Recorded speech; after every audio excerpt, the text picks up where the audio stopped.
Hola, empecemos analizando la polis. Nos ubicamos en el siglo V a.C., período de la Grecia clásica. Veamos las características que tienen que ver con la naturaleza política de la polis.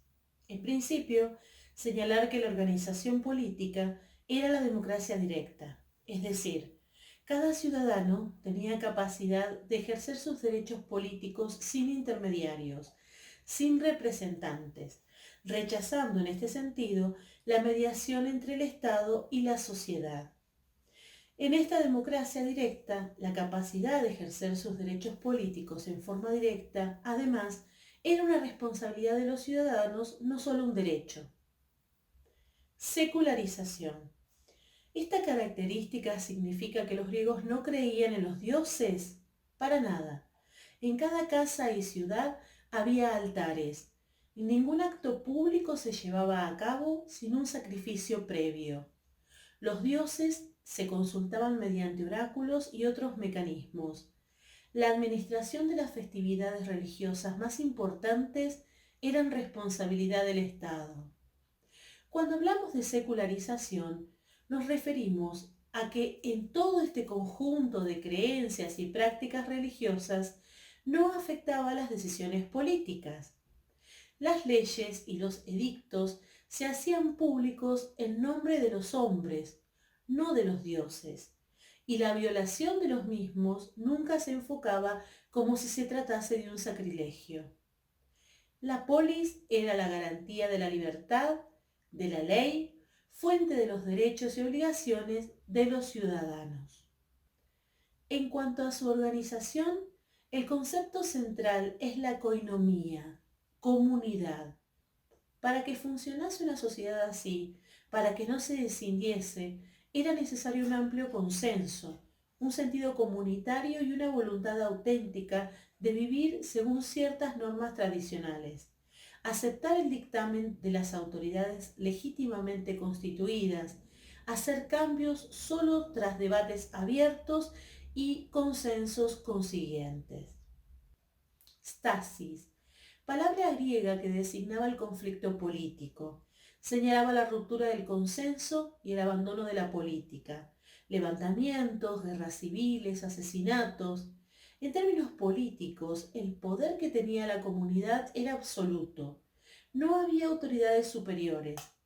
En cuanto a las categorías jurídicas de la polis griega, tenemos en primer lugar al hombre libre y al hombre no libre o esclavo. Los esclavos cumplían tareas en la pequeña administración, en los hogares, en los campos, en las minas, pero también algunos hombres libres se desempeñaban en tareas domésticas, en el campo y en las minas. La diferencia, por tanto, no estaba en la naturaleza del trabajo que hacía cada uno, sino en el prestigio como categoría sociológica, en las limitaciones en cuanto a lo que se puede o no se puede hacer. En este sentido, Perry Anderson nos dice que la polis clásica estaba basada en el nuevo descubrimiento conceptual de la libertad, posibilitado por la institución sistemática de la esclavitud. Frente a los trabajadores esclavos, el ciudadano libre aparecía ahora en todo su esplendor. Ahora, con respecto a la diferencia entre ciudadano y no ciudadano, no era sólo de naturaleza política, como tener o no tener derecho al voto o acceso a las magistraturas. Era más profunda esa diferencia y tiene que ver con la complejidad de la categoría. Un no ciudadano no poseía propiedad territorial, no podía casarse con una no ciudadana. Los hijos estaban excluidos del cuerpo de ciudadanos. Por ejemplo, un manumitido podía ser hombre libre, pero nunca sería un ciudadano. De aquí que la pertenencia a la comunidad de ciudadanos activos y pertenencia a la comunidad, koinomía, de todos los ciudadanos, no fuera lo mismo. El funcionamiento político de la polis debe ser abordado teniendo en cuenta su plano ideal y su plano de práctica real. En el plano ideal, la participación plena en el mecanismo ejecutivo significaba el pleno derecho a influir con voz y voto en las decisiones del Estado, se tratase de una oligarquía o de una democracia.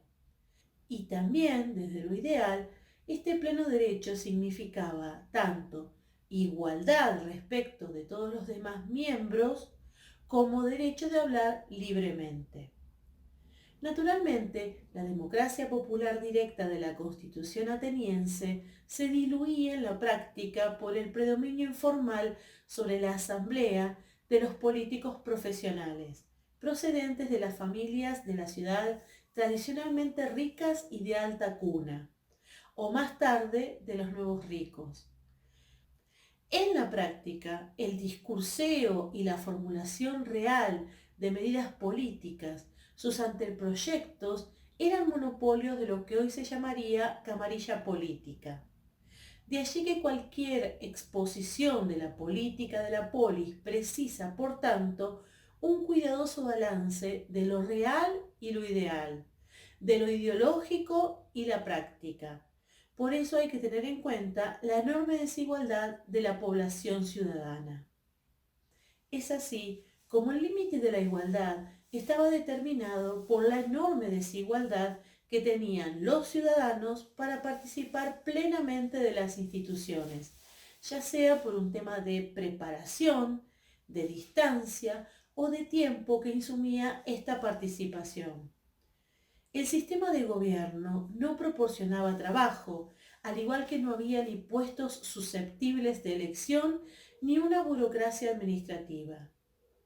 La economía ofrecía pocas posibilidades para los contratados, los monopolios, los privilegios y las concesiones públicas. Se han encontrado evidencias de diferentes estrategias utilizadas para manipular votaciones o establecer temas en las asambleas. Por ejemplo, aprovechar la ausencia de sectores de ciudadanos que estaban cumpliendo con sus obligaciones en los frentes militares, o arreglar las votaciones previamente. Por ejemplo, cuando se votaba el exilio u ostracismo de un ciudadano, la votación se realizaba poniendo el nombre de la persona en tablillas de arcilla llamadas ostracas. Se han encontrado una gran cantidad de estas tablillas conteniendo el mismo nombre y que, al analizarla, fueron escritas por la misma persona. Estas tablillas, previamente confeccionadas, se les entregaban a los miembros de la asamblea manipulando los resultados antes del debate. De allí que se insista tanto en abordar el análisis en los planos de lo ideal y de la práctica para lograr una profunda comprensión.